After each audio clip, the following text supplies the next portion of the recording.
Hello, fellow aspiring writers and authors. This is Saray Wild. If you have a strong passion for writing but find yourself struggling with focus and procrastination, like me, then feel free to join me for a writing exercise to help us get started, even if you can only spare 15 minutes today. So what we're going to do is we're going to pick 5 charms randomly from this bowl.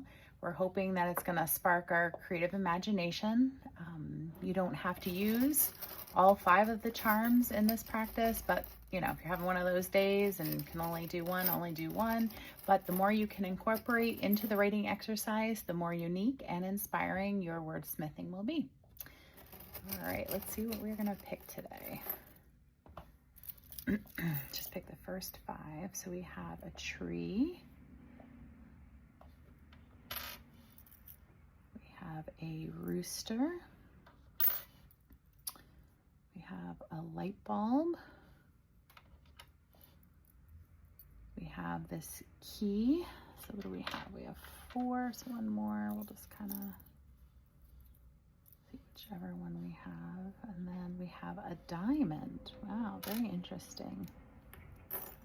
All right, so we got a key, a light bulb, a diamond, a tree, and a rooster. The rooster is definitely, to me, like a call, being loud, being seen. It's the first thing that kind of starts your day.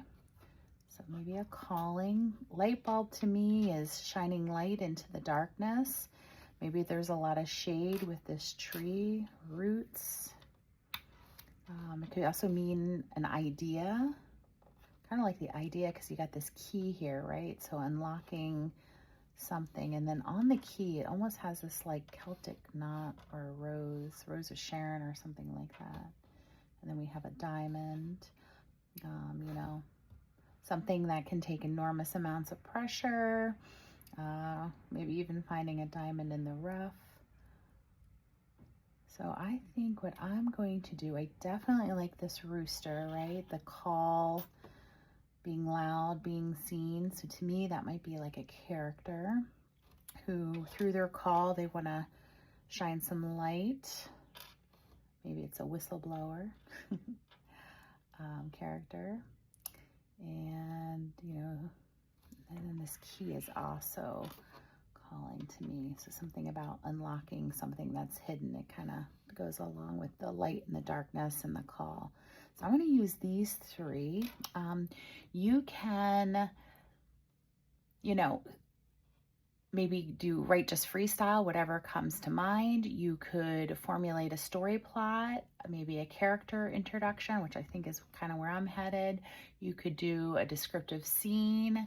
You could really do anything that inspires you. And this is the best place because there is no bad writing with this exercise. That's totally permissible.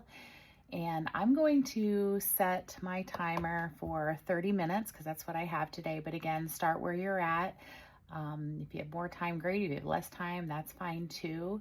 We're just here to have a little fun. We just want to get those brain neurons firing to help release some of those creative mojo and have fun. So share if you'd like to share. And remember, it is better to have written total garbage and crap than to have not written at all. So this is Saray Wild, excited to see what we can create as a writing community. Happy writing.